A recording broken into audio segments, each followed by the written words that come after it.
Cutting કરીએ છીએ આપણે 2 પીસ રાખવાના 2 પીસ રાખવાના કટોરી વાળા બ્લાઉઝમાં આવી રીતે 2 પીસ 4 નહીં કરવાના પછી આ પાછળનો ભાગ આટલું આપણે કાપી દેવાનું આ કટિંગ કરીને આપણે જેવી રીતે એ કાપી અલગ કરી દેવાનું પછી આના ઉપર આપણે ડાયરેક્ટ મૂકી અને કટોરી વાળો બ્લાઉઝ દોરી દેવાનું અહીંયાથી આટલું દોરી દેવાનું ખભો પછી અહીંયાથી આટલું દોરી અને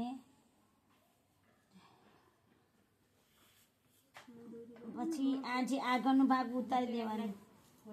ડાયરેક્ટ કટોરી વાળો ફરમા વગરનું કટિંગ કરવામાં આવ્યું છે જો અહીંયા સાઈડ ભાગમાંથી 6 લેવાના 6 લઈને પછી અહીંથી 5 લેવાના 12ની છાતી હોય તો 5ની કટોરી કરવાની અને 10ની હોય તો તમારે કેટલી કરવાની 4ની કટોરી કરીને પછી આમ ગોળાકાર આપી આમ ગોળાકાર આપવાનું છે કટોરીનું પછી અહીંયાથી તમારે આવશે ગોળ ગળું અચ્છા નીચેની જે લીટી હતી એનાથી 1 ઇંચ છોડી અને પાછા 5 લેવાના ડાયરેક્ટ અહીંયાથી 5 લેવાના બરાબર પછી આ જે ખૂણો હોય ત્યાંથી 5 ડાયરેક્ટ લેવાના આપણે આમ લઈ અને આ લીટી પાડી દેવાની પછી આ જે હતા ને એ 5 લઈ લેવાના આપણે 5 આપણને અહીંયા આવતા હોય ને તો આ લીટી આમ કરી અને થોડું ગળું આપણને ઉપર ઉતારી દેવાનું આ નાનું મોટું કરતાં તમને ફાવવું જોઈએ આ લીટી મોટી ના કરવાની જેથી તમારે ગળું નીચું આવી જાય પછી એટલે હવે એને કાપી દેવામાં આવશે જો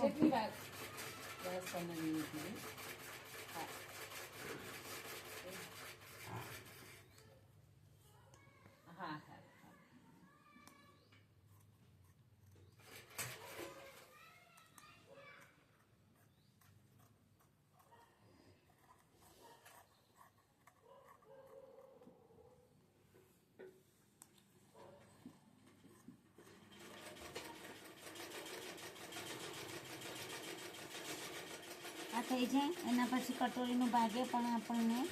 આખું કાપી દેવામાં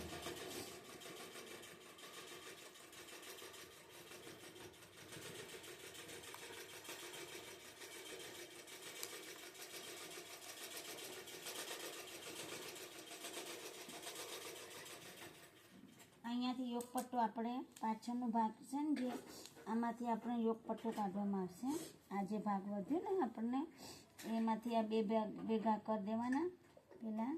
કાપડ સરખું કરી દેવાનું પછી જે આ કમરનું માપ હોય એ ડાયરેક્ટ આપણને અહીંયા માપવાનું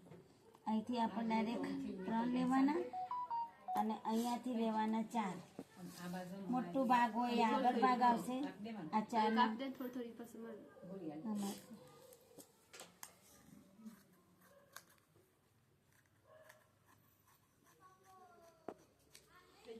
આ યોગ પટ્ટો આખું આવી ગયું પછી આ પાછળનો ભાગ રેડી થઈ ગયું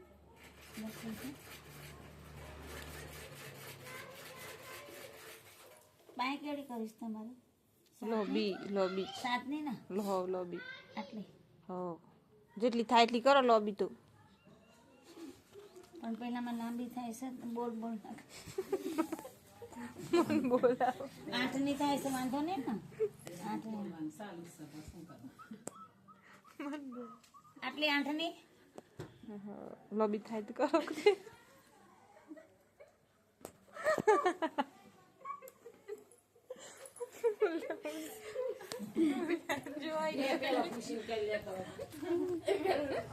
આઠની કરી થઈ જાય 8ની તો કેટલી લોબી કરવી છે વળી એક મારું નહીં આવતું હોય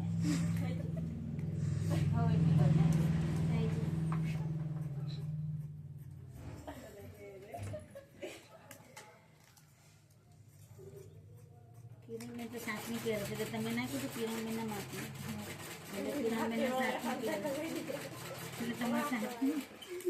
આ જો આ બાય કટોરી વાળો ડાયરેક્ટ આપણે બ્લાઉઝનું કટિંગ થઈ ગયું છે અને આ પાછળનું વિડીયો સારો લાગ્યો હોય તો લાઈક કરજો સબસ્ક્રાઇબ કરજો શેર કરજો બાય પ્રાર્થના બેન સીવણ ક્લાસ બાય.